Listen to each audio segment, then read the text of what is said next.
उस साल कश्मीर में बर्फ वाटर दी पिघल गई। उम्मीद होनी चाहिए थी हरियाली की, लेकिन 2025 का बसंत खून और गम में डूबा हुआ आया। 22 अप्रैल को पहलगाम जैसा खूबसूरत टूरिस्ट टाउन आतंक की आग में जल गया। बंदूकधारी चेहरे गुस्से से ढंके भीड़ भाड़ वाले बाजार में घुस गए। उनकी असॉल्ट राइफल्स आग और मौत उगल रही थीं। जब तक गोलियों की आवाज बंद हुई, 26 मासूम जानें बेजान पड़ी थीं। उनका बस एक ही गुनाह था कि वो तीर्थयात्री थे जो घाटी की खूबसूरती में सुकून ढूंढने आए थे। द रेजिस्टेंस फ्रंट, एक ऐसा छिपा हुआ वॉर ग्रुप जिसके तार पाकिस्तान की गंदी गलियों तक फैले हैं, ने इस नरसंहार की जिम्मेदारी ली। उनके खौफनाक बयान में बदला लेने की बात कही गई थी, उन काफिरों को सजा देने की जिन्होंने कश्मीरी जमीन पर कदम रखने की हिम्मत की। भारत की इंटेलिजेंस एजेंसियों ने लश्कर-ए-तैयबा पर उंगली उठाई।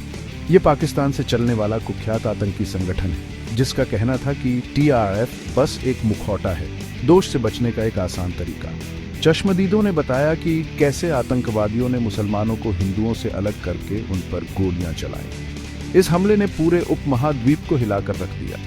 इस नरसंहार ने भारत में गुस्से और गम की आग लगा दी। यह उन दो परमाणु सशस्त्र पड़ोसियों के बीच की गहरी दुश्मनी की याद दिलाता है, जो ऐतिहासिक शिकायतों और मौजूदा अविश्वास का एक कड़वा सच है जो कभी भी फूट सकता है। जैसे दुनिया सांस रोक कर देख रही थी, सबके मन में एक ही सवाल था, क्या यही वो चिंगारी होगी जो आखिरकार आग लगा देगी? भारत का जवाब तेज और बेरहम था। प्रधानमंत्री मोदी गुस्से से कांपती आवाज में राष्ट्र को संबोधित करते हुए मासूमों के खून का बदला लेने की कसम खाई। पाकिस्तान पर भारत के खिलाफ छद्म युद्ध छेड़ने का आरोप लगाते हुए उन्होंने ऐलान किया कि अब संयम का समय खत्म हो गया है। कुछ ही घंटों में बदला लेने की तैयारी शुरू हो गई। पाकिस्तानी राजदूत को आधी रात को विदेश मंत्रालय बुलाया गया और हमले की कड़ी निंदा करते हुए एक कड़ा नोट थमाया गया। नोट में कहा गया कि पाकिस्तान का अपनी सीमा के भीतर से काम करने वाले आतंकवादी संगठनों का समर्थन युद्ध का कार्य है। भारत ने तुरंत सभी पाकिस्तानी राजनयिकों को निकाल दिया और इस्लामाबाद से अपने राजनयिक कर्मचारियों को वापस बुला लिया।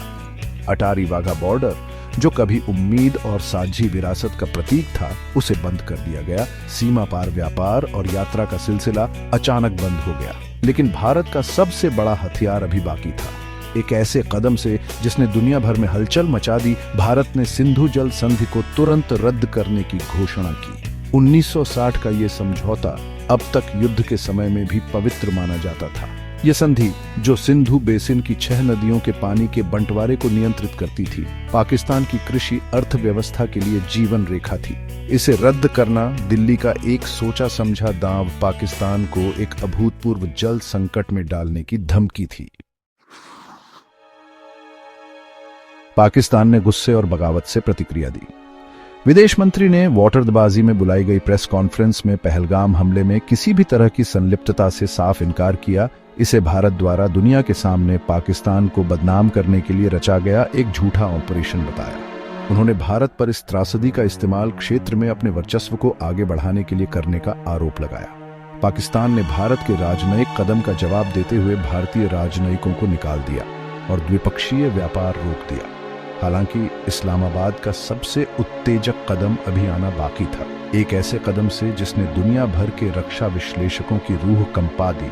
पाकिस्तान ने सभी भारतीय विमानों के लिए अपने हवाई क्षेत्र को बंद करने की घोषणा की। इस अभूतपूर्व वृद्धि ने दोनों देशों के बीच सभी हवाई संपर्क को प्रभावी ढंग से तोड़ दिया, जिससे वे युद्ध के कगार पर पहुंच गए। जैसे जैसे तनाव बढ़ता गया, दोनों पक्षों ने नियंत्रण रेखा पर अपनी सैन्य उपस्थिति बढ़ाने के लिए दौड़ लगाई। यह कश्मीर के विवादित क्षेत्र को विभाजित करने वाली अस्थिर, भारी सैन्यकृत सीमा है। 2 दशकों से अधिक समय तक चला नाजुक युद्ध विराम अब टूटने के कगार पर था। तोपखाने की आग की गड़गड़ाहट और आसमान में चीखते हुए लड़ाकू विमानों की भयानक आवाज से बिखर गया। दक्षिण एशिया में स्थिति एक संभावित खाई की ओर बढ़ने पर दुनिया बढ़ते हुए खतरे के साथ देखती रही। दोनों कट्टर प्रतिद्वंद्वियों के बीच परमाणु टकराव का खतरा, जो कभी अकल्पनीय था, अब एक भयानक संभावना थी। दुनिया की राजधानियों से संयम बरतने की अपील की गई। संयुक्त राज्य अमेरिका पहले से ही तनावग्रस्त क्षेत्र में एक विनाशकारी संघर्ष को टालने के लिए उत्सुक एक बेताब राजनयिक हमला शुरू किया। विदेश मंत्री मार्को रूबियो ने इस क्षेत्र का एक बवंडर दौरा शुरू किया। संकट को कम करने के लिए नई दिल्ली और इस्लामाबाद के बीच दौड़ लगाई। हालांकि संवाद और संयम के लिए उनकी दलीलें अनसुनी कर दी गईं। भारत और पाकिस्तान अविश्वास और दुश्मनी के घातक आलिंगन में बंद गहरे समुद्र में सिर के बल गिरने के लिए दृढ़ थे। पंजाब और सिंध के शुष्क मैदानों में पाकिस्तान के कृषि क्षेत्र की जीवन रेखा धीरे धीरे दब रही थी।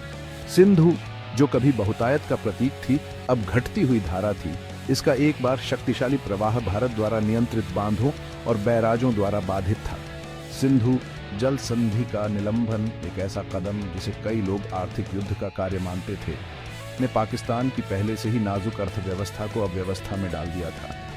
जैसे जैसे भीषण गर्मी नजदीक आती गई, स्थिति और भी विकट होती गई। एक बार उपजाऊ खेत बंजर और टूटे हुए पड़े थे, फसलें मुरझाई और मर रही थीं।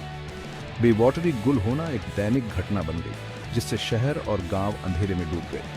अकाल और आर्थिक पतन का साया क्षितिज पर मंडरा रहा था। दुनिया ने सांस रोक रखी थी, एक चमत्कार के लिए प्रार्थना कर रही थी।